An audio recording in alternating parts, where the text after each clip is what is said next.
and welcome back to my channel. If you're new here, hello and welcome. My name is Royce. I'm a painter, sculptor, and a collector. Continuing on with the series, we are going to be discussing today my time working on Snow White's Enchanted Wish.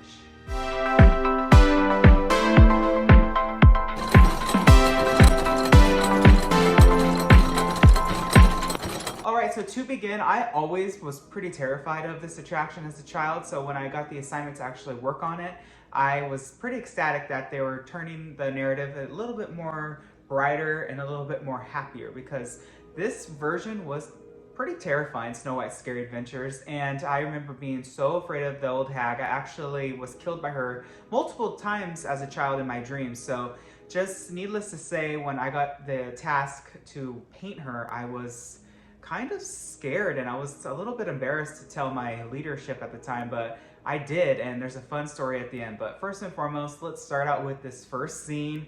The opening scene in this attraction is actually pretty charming. It's always been very happy, right? You're in the dwarf's cottage. There are so many animatronics, and unfortunately, I feel like you don't really get to see everything in great detail because you zoom right past this scene pretty quickly in like a sharp U-turn.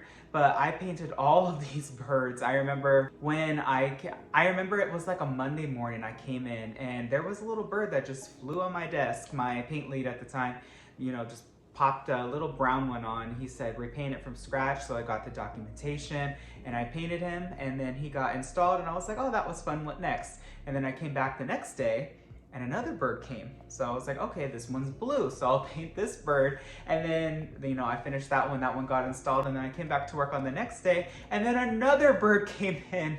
It was a lot of birds. My little studio at my shop turned into an aviary, basically.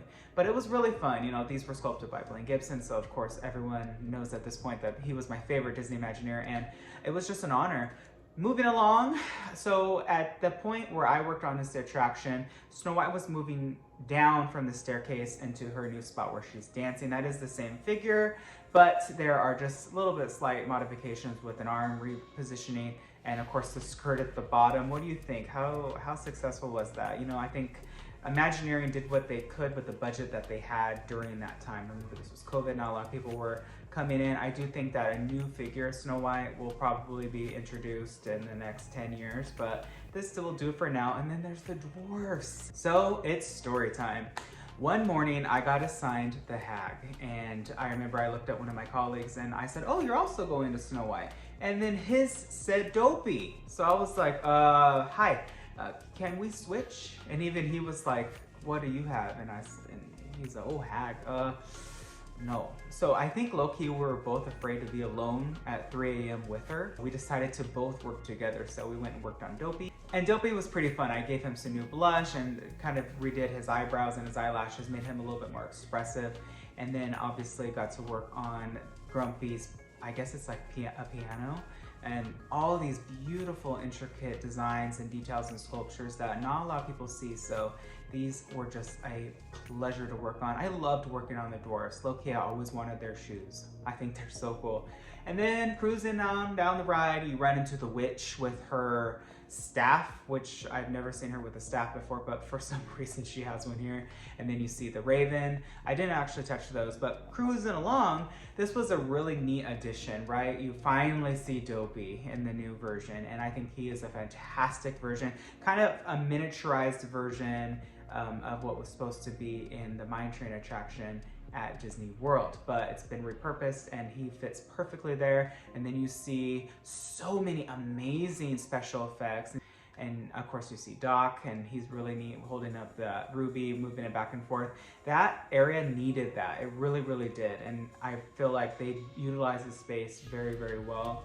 Cruising along, you see these evil, horrible vultures. When I first started, I remember the raven that is next to the witch at this scene was being worked on. So I was like, oh, he's a lot bigger, but the hag herself is pretty scary. I did not like being alone with her. I did not like working on her. Of course, at some point I had no choice, or I probably would have gotten fired, but yeah, she was just pretty scary. I painted her green and combed her hair, and I just did not enjoy my time at all. I remember packing up when I was done and walking away from her, and I heard like creaks and cracks on the floor, and I turned around and she was just like staring at me. It was scary. It was really creepy. Moving along, a lot has changed obviously from that scene forward. Now you have Snow White biting the apple where the witch used to come out. Then you see the dwarfs repositioned. I'm really, really glad that we were able to find a way to utilize those dwarfs because those sculptures are absolutely beautiful, and I loved painting Dopey. And then you see an old classic, yes. So Snow White and Prince right here. These are old figures from the Disney World version that were brought back over from the archives. So I'm really happy to see them reutilize so many new flowers and trees, and all those old birds that you saw in the first scene. Those were molded and casted times 30, right? There are so many squirrels and raccoons, and I think there's even deer in there. There are so many figures, beautifully hand painted, and they just really light up the scene. And then you see a happy ending, right, with Snow White with more birds, and then Prince with his horse, and then the end with the book that just glitters. This attraction is one of those that I just had a really fun time working on the new version, and of course the happier characters. But tell me what you think. A lot of people are curious as to like, hey, how is the queen up there on the very top? So I went up there one time. It was an extremely, extremely small room. All I can say is that her hands are like magnetized to that curtain, and there's like a rod that moves with her, so that when she moves it kind of just like slightly opens it and then it closes it, because obviously if you're doing this constantly it would have got worn out or it wouldn't have closed properly. But obviously they wanted to close completely, and then, you know, she's like spying on all of Fantasyland. I will say that was probably one of the best views of Fantasyland there is. All right, everyone, well, that's all the time I have for today's episode. If you like this content, please let me know. Hit subscribe, ring that bell icon, and drop a comment. Let me know what your favorite part of Snow White's Scary Adventures or Snow White's Enchanted Wish is, and what do you think that Disney should do with Pinocchio, because I'm pretty sure that he's next up for a reimagining. So until next time, dreamers, always remember not only to follow your dreams, but to chase them. Later.